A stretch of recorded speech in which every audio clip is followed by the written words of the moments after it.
السلام عليكم، مرحبا بكم معايا في قناتي مع فيديو جديد. ان شاء الله الفيديو يلقاكم في احسن الاحوال وفي احسن الظروف ان شاء الله. ودابا غادي نديرو المقادير ديال الكونفيتير. هنايا عندي 2 كيلو ونص ديال الكليمانتي، هذاك التين الرقيق الصغيور راكم عارفينه، كنقولوا له التين الكليمانتي كل واحد كي كيسميه. بعد ما قشرته غادي نقيه مزيان من داك الشوائب اللي فيه باش ما يبقاوش فيه داك، باش ملي نكونوا كنطيبوه ما تجيش داك البيوضيه كتضيع لنا الكونفيتير.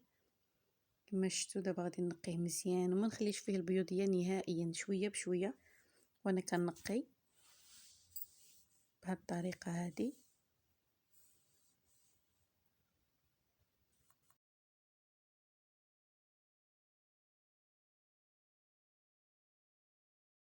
صافي كما قلت لكم كنقيوه مزيان وكنقطعوا على جوج.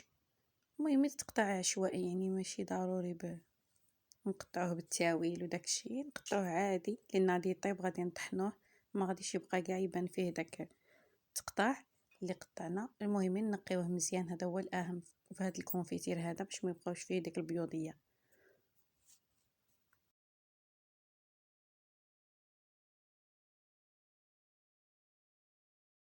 قلت لكم بعد ما قطعناه درنا حنايا في الطنجره، ما درتوش في الكوكوط. التين راه عندي حلو، يعني ما يحتاجش الحلاوه بزاف. انا عندي هنا 2 كيلو ونص، غادي ندير تقريبا 1 كيلو ونص ديال السكر سنيده.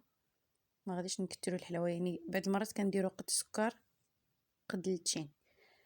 عندنا 2 كيلو ونص ديال التين، غادي نديرو 2 كيلو ونص ديال سنيده، انما حنايا عندنا التين حلو ما غاديش نكثروا سنيده باش ما يجيش كيلصق بزاف ويعني ما يبغاش ينتكل. المهم حنا غادي نمشيو عيننا ميزاننا. انا ذقت التين لقيته حلو، غادي ندير السكر ناقص، ما غاديش ندير داك 2 كيلو كامله.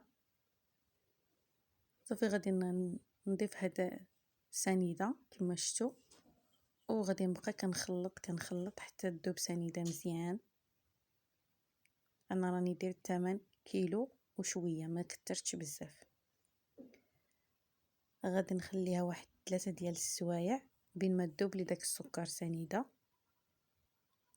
راه كاين بعض المرات كنا شحال هادي كنديروا الكونفيتير كنخليوه يبات، كنضيفوا عليه سكر سنيده وكنخليوه كيبات حتى كيطلق هذاك الماء ديالو بزاف وعاد كنردوه يطيب. ولكن دابا رجع العكس، غادي نديروه ما غاديش نخليوه يبات، 2 سوايع 3 ما نزيدوش عليهم ونديروه يطيب. بعض المرات انا كنكون مزروبه راني كنقطع التشين كنضيف عليه سنيده وكنشعل البوطه مباشره ونبقى كنخلط.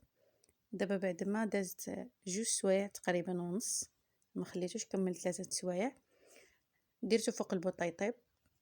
وهو كيطيب وانا كنخلط مزيان وكنحيد داك الرغوه.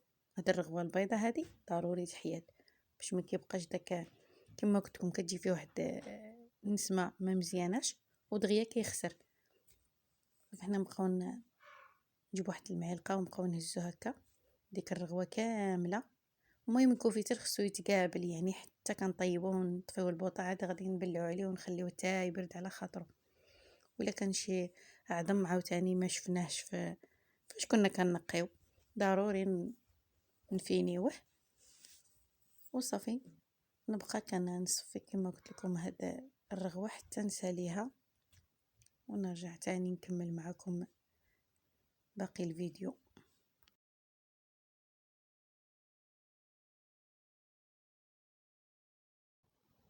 دابا صافي من بعد ما طاب داك التين صافي طاب، يعني ما غادي يبقى كيذوب دغيا دغيا، بدا كيتعسل، بدا كيبان فيه الفرق على الاول.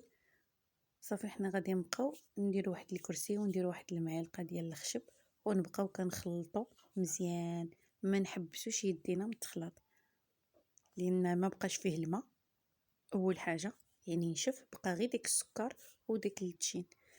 دابا غادي نجيب واحد الحامضه غادي نعصرها مزيان وغادي نضيف الماء ديالها على هاد الكونفيتير باش كيعطي واحد لوغو زوين. صافي ونبقى كنخلط كما قلت لكم، ما نحبسوش يدانا من التخلاط نهائيا حتى يطيب لنا الكونفيتير ديالنا. وعاد نطفيو عليه ونمشيو نجلسو ديك الساعه نخليوه حتى يبرد ونديروه في القريعات. كما قلت لكم الحمضاني عصرته راني ضيفته دابا وغادي نخلط. صافي دابا خلطناه مزيان، تقريبا الكوفيتير ديالنا ها هو وجد. اما طحنتو لا بميكسور لا والو، يعني لقيت ديك السنين فين ديال التشين دابو. غنخليو هاد الطريفات هكا، اللي بغى يطحن يطحن الكوفيتير، اللي ما بغاش يطحنو يخليه هكا كيبقاو ديك الطريفات باينين وزوينين. صافي تقريبا راه وجد. غادي نطفي عليه البوطه وغادي نخليه يبرد، وغادي من بعد يبرد غادي نديرو في القريعات ونسد عليه. انا من حيت غادي نتكل راني درتو في هاد القرعه كبيره وفي هاد السوبيره، يعني كناكلهم السوبيره عاد كنهزو من القرعه. واللي كان غادي يحتفظ به ممكن يديرو في القريعات صغيورين ديال الكوفيتير، وكل ما يحل شي قرعه تيكمل عليها وعاد يبدا في الجهه في القراعي الاخرين. اما الا درتو في قرعه كبيره وبقى تحل وتبلع تحل وتبلع وما كانش كيتنتكل بزاف راه غادي يخسر. ونتمنى هاد الفيديو يعجبكم وتجربوا هاد الكونفيتير. ومع السلامه الى فيديو جديد ان شاء الله.